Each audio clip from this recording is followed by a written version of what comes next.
Hello friends, आज मैं आपको ज्वालामुखी टॉपिक करवाने जा रही हूँ। तो ज्वालामुखी सामान्यतः क्या उसमें होता क्या है? उसमें अंदर विस्फोट होता है, ठीक है, और उससे भिन्न भिन्न पदार्थ निकलते हैं। तो हम ये देखते हैं कि उसमें कौन कौन से पदार्थ निकलते हैं। तो सामान्यतया ज्वालामुखी से निकलने वाले पदार्थों में सबसे अधिक प्रतिशत होता है गैस या जल वाष्प का, जो कि कुल निकलने वाले पदार्थों का 60 से 90% होता है। उसके अलावा इसमें निकलता है लैपिली। ये लैपिली क्या होते हैं? बहुत छोटे छोटे टुकड़े होते हैं, यानी कि मटर के आकार के ये दाने होते हैं। ब्रेसिया, ये लैपिली से थोड़े बड़े होते हैं, बड़े आकार के टुकड़े। इनका जो आकार है वो कोणाकार होता है, यानी कि जो ब्रेसिया है ये थोड़े बड़े होते हैं और इनका जो आकार है वो कैसा होता है? कोणाकार। फिर है टफ। टफ क्या है? टफ है धूल राख से बने चट्टानी टुकड़े। टफ क्या है? धूल या राख से बने चट्टानी टुकड़े। बम है अधिक बड़े, मतलब अगर वो गिरेंगे तो ब्लास्ट टाइप होना चाहिए, बड़ी आवाज़ आनी चाहिए, इसलिए ये क्या है? बम। ये कुछ ज़्यादा बड़े टुकड़े होते हैं। तो हमने देख लिया। तो इसके ऊपर एक क्वेश्चन बन सकता है कि ज्वालामुखी विस्फोट से जो निकलने वाले पदार्थ हैं वो कौन कौन से होते हैं। आगे है उद्गार के आधार पर ज्वालामुखी के प्रकार। उद्गार के आधार पर कौन कौन से ज्वालामुखी होते हैं?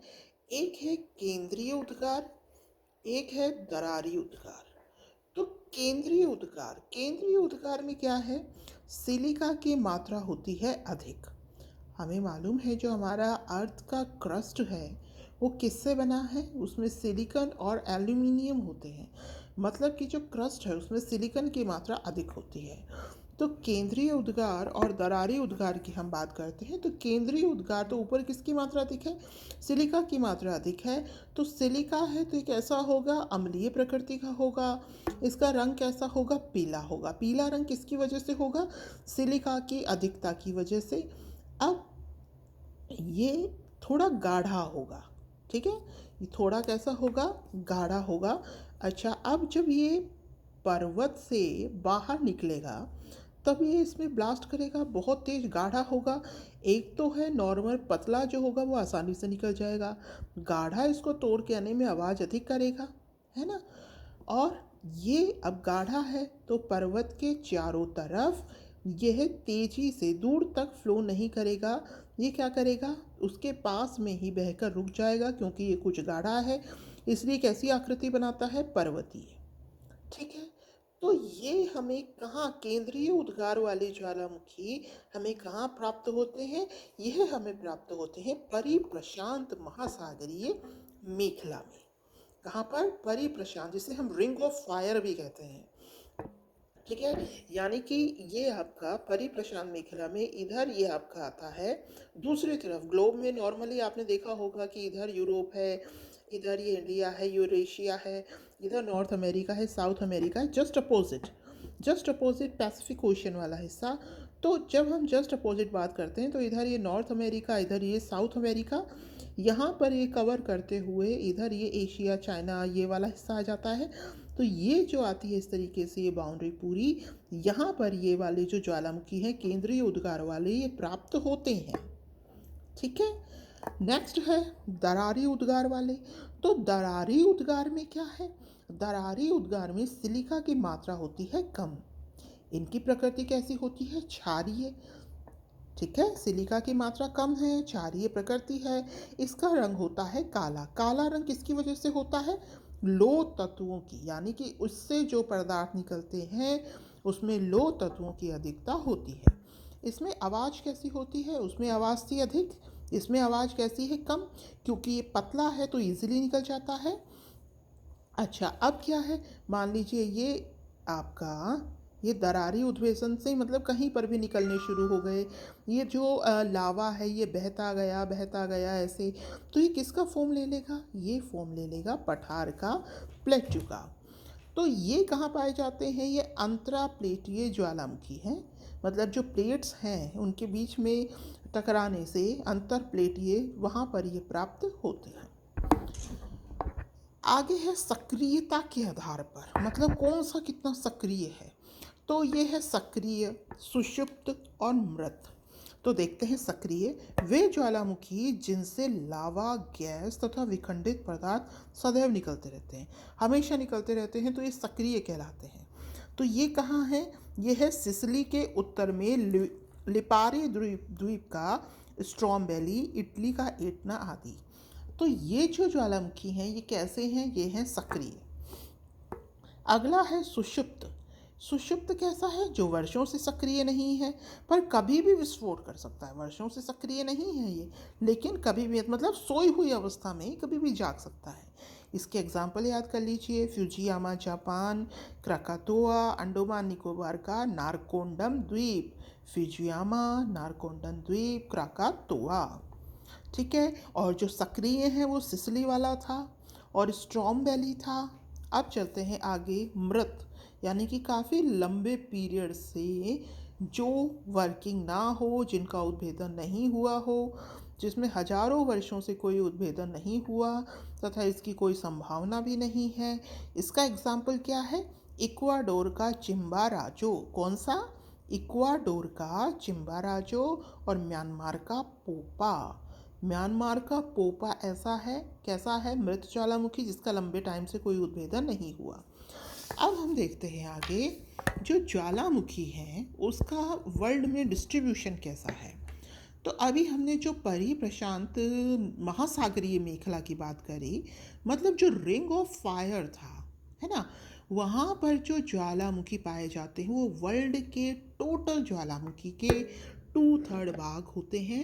यह है पेटी अंटार्कटिका, वही आप उसे ध्यान में रखिए। ये आपका ये रहा नॉर्दर्न अमेरिका, ये साउथ अमेरिका, इधर ये नीचे अंटार्कटिका। तो ये कहाँ से शुरू होता है? ये अंटार्कटिका के माउंट इरेबस से शुरू होकर दक्षिण अमेरिका के एंडीज पर्वतमाला व उत्तरी अमेरिका के रॉकी पर्वतमाला का अनुसरण, मतलब कहने का ये है कि यहाँ से स्टार्ट होकर ऐसे ऐसे ऐसे ये रिंग बनाता है, रिंग की फॉर्म ले लेता है। ठीक है, अनुसरण करते हुए अलास्का, पूर्वी रूस, जापान, फिलीपींस, इधर इधर अपने अलास्का आता है जो कि रशिया का भाग था, फिर ये अमेरिका को दे दिया गया। तो यहाँ से आता हुआ है रशिया, चाइना, ऐसे ये रिंग का निर्माण करता है। ठीक है, तो द्वीपों से होते हुए मध्य महाद्वीपीय पेटी में मिल जाता है, मतलब आगे जाकर ये मध्य महाद्वीप पेटी में जाकर मिल जाता है। फिर है मध्य, याद रखिएगा ये 2/3 पार्ट कवर करता है। फिर है मध्य महाद्वीपीय पेटी। इसकी एक शाखा अफ्रीका के भूभ्रंश घाटी में जाती है। जो दूसरी शाखा है वह दूसरी स्पेन व इटली होते हुए काकेशस व हिमालय की ओर आगे बढ़ते हुए दक्षिण की ओर मुड़कर प्रशांत महासागरीय पेटी में मिल जाती है। ठीक है, मतलब कि ये आपका बीच में एस के आकार का कौन सा है? अटलांटिक महासागर है। इसके यहाँ पर है यूरोप, इधर है नॉर्थ अमेरिका, इधर है साउथ अमेरिका, इधर अपने पड़ता है यूरोप, इधर पड़ता है अफ्रीका, इधर आता है एशिया के साथ इंडिया। तो इसकी जो पेटी है, मतलब ये जो वॉल्केनो पाए जाते हैं ये इधर पाए जाते हैं इस एरिया में, और ऐसे जाते जाते पीछे की तरफ घूमकर वही प्रशांत महासागर से, उससे जो अभी अब हमने देखा था ये इससे मिल जाता है, ये आगे जाकर वहाँ मिल जाते हैं। इसके एग्जाम्पल्स क्या हैं? इसके एग्जाम्पल हैं स्ट्रॉम्बोली, विसुवियस और एटना। ठीक है, उसके अलावा ईरान का देमबंद, कोह सुल्तान, ये इसके एग्जाम्पल्स हैं जो कि इस पेटी में पाए जाते हैं। अगला है मध्य अटलांटिक मेखला। इसमें क्या है? वही अपना अटलांटिक ओशन है, इसमें माउंटेन्स तो होंगे ही, ओशंस में भी तो माउंटेन्स होते हैं। तो अब क्या होता है इसमें? इसमें जो फोर्स लग रहा है, देखिए ये है अपनी अर्थ। अर्थ कैसे रोटेट करती है? वेस्ट टू ईस्ट, यानी कि ये इस डायरेक्शन में रोटेट कर रही है ना। तो इसकी वजह से ये जो अटलांटिक ओशन है इसमें फोर्स लगेगा, एक इधर को खींचेगा टेंशन फोर्स, एक इधर को। ठीक है, तो यहाँ पर ये इसकी वजह से इसमें गैप हो जाता है। तो मेखला, इसमें दो प्लेटों के अपसरण, मतलब एक दूसरे से दूर जा रही हैं, अपसरण के कारण भ्रंश का निर्माण हो गया व क्रस्ट के नीचे से बेसाल्टिक मैग्मा ऊपर आता है। ठीक है ना, तो अभी मैंने बताया कि ये इसमें क्या हो रहा है, यहाँ पर जो प्लेट्स हैं ये दूर दूर जा रही हैं, है ना। तो अब क्या होगा, भ्रंश का निर्माण होगा। यहाँ से जो मैग्मा है, यहाँ जो मैग्मा निकलता है वो कैसा है, बेसाल्टिक, ये ऊपर आता है, ठीक है। अच्छा, अब जो कटक है उसके पास तो मतलब जो न्यू लावा है, नवीनतम लावा है वो होगा।